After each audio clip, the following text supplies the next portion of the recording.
นี่กำลังเดินทางไปทำหาง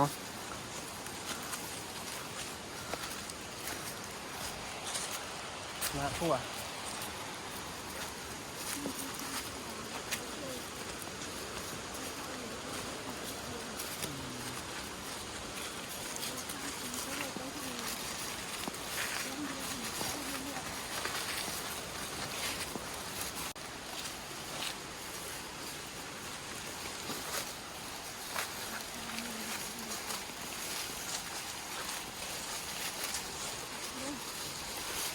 โอ้ย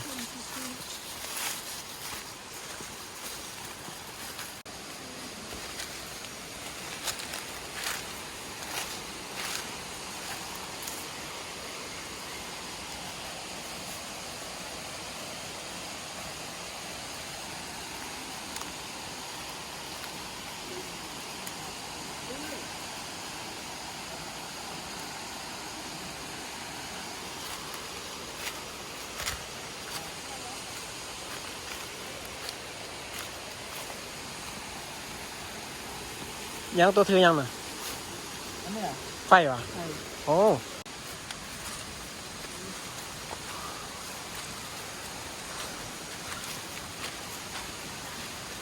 นาพาโอ้เคยได้ฟังแต่ในนิยายเพชรพระอุมามาเห็นของแท้ได้บาทธรรมศาสตร์แต่งความอลังการความสูงของนาพาโอ้ย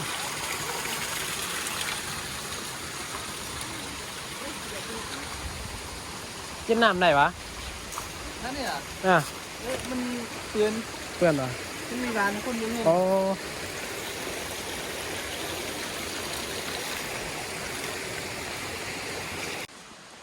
ความอลังการความเคยได้ฟังในเรื่องเพชรพระอุมานะนี่บ่พี่จะมีนั่นบ่บ่แบบว่าเขาบรรยายธรรมศาสตร์นะธรรมศาสตร์แบบเป็นภูผาเป็นหินเป็นอะไรคุณอ่ะทั้งๆนี่เป็นสะพานเลยนะเป็นหินเป็นสะพานโค้งฮะ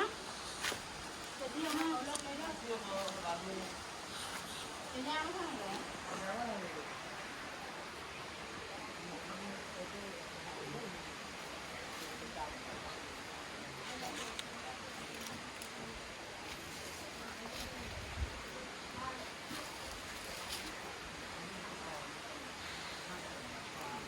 เป็นจังไดความรู้สึก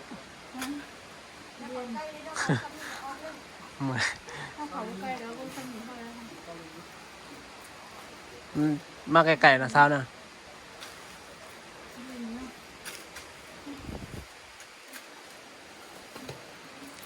มีน้ำไหนอยู่ไหนนะตอนนี้กำลังสิเขาหางมาปัดอีกแล้ว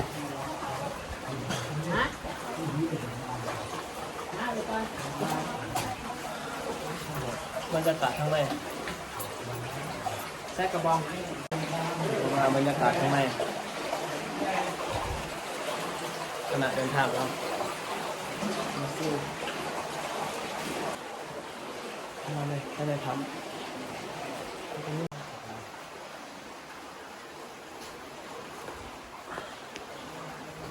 เป็นทางน้ำโอ้เขามาข้างในกว้าง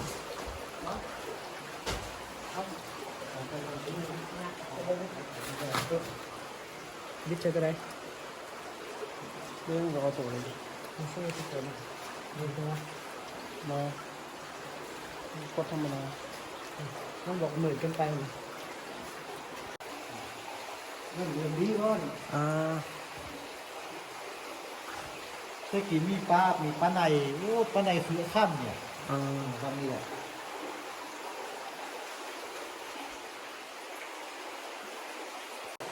แต่เดี๋ยวนี้กูทิ้งเนี่ย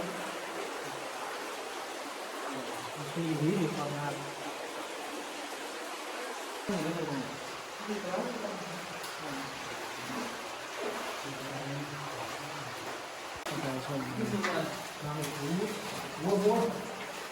คือเห็นหน่อยเนาะฮะ โอ้ยปานทางเผิงเนาะ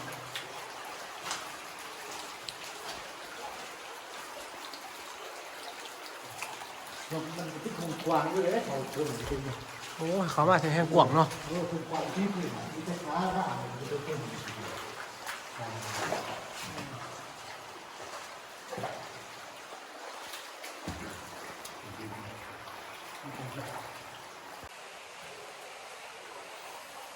เขามาทางไหนกว่าง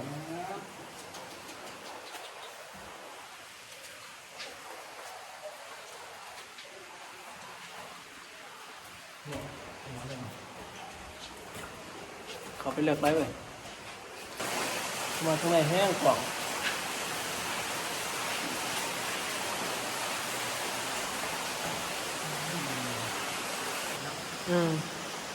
เพราะว่าเราก็ปลูกกว่างเนาะ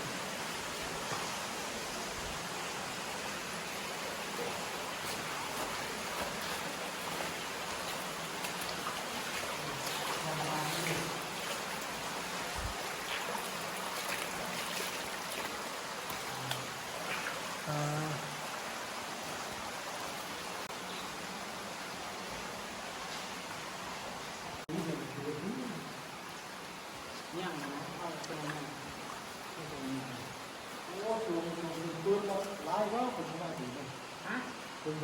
นะเอาเล่นได้เราเป็นปืนเราสูงเลื่อน คนมาหลายวะ สูงเลื่อนผมมาไล่มาไม่ดับมัน อ๋อเจ้าเคยยัง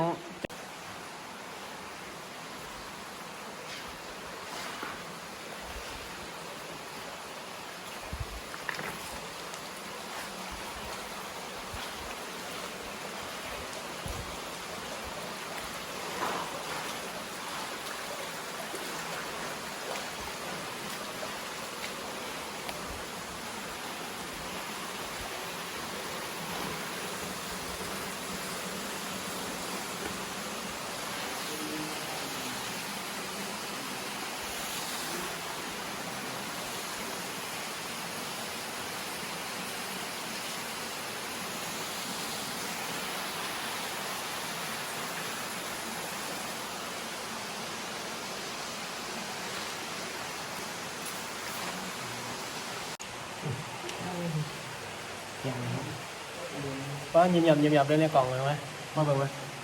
โอ้มันเห็นเลยเห็นแสงเป็นยิบยับยิบยับยิบยับ นี่ก่อนนะ อ่า โอ้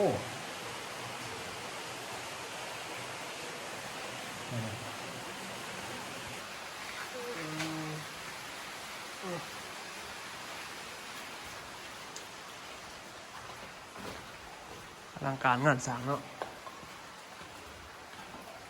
เป็นไรไหมไม่ใช่หรอก็จะไปก่อนทางขึ้นไปแล้วไปเทิงเนาะบ่สอดเนาะ มันก็ตัวเลยอะไร แบบเจดีย์เลยนี่เป็นสะพานหินขามระหวังภูเขา